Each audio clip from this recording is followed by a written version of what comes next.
তোমার আজকে 15-20 দিন যাবত বাড়িতে কারেন্ট নাই। তারপরে বিশালগড় যে আমরা মেন যে হেড অফিস কারেন্টের ওইখানে গেলাম। যাওয়ার পরে প্রথমে লালসিমরা কারেন্ট অফিসে কল করছি।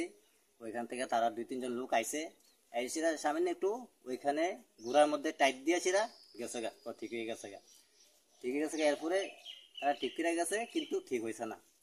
আমি আবার গেছি বিশালগড় ইলেকট্রিক অফিসে গেছি, গিয়ে ইডিওর সাথে কথা বলছি। ইডিও কয় যাও, এখন যাও, তোমার কারেন্ট ঠিক হয়ে যাবো গা। গেলাম, আইসে না।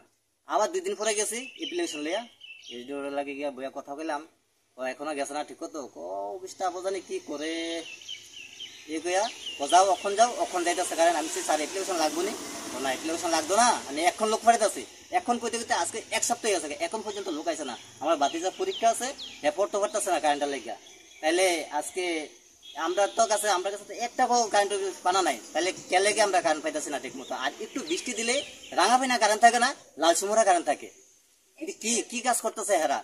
আর এইচডু তাইলে কি কাজ করতেছে? তাইলে কি বই বই অফিসে ঘুমা? তাই গভর্নমেন্ট কি তাইলে এলাকানি বানাই রাখছে এখানে, মানুষের সমস্যার সমাধান দূর করতে পারতেছে না?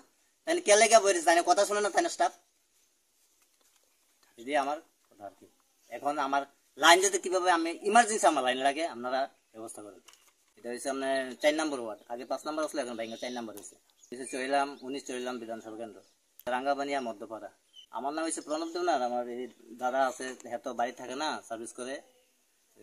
আমি দৌড়াদৌড়ি করতেছি আর কি।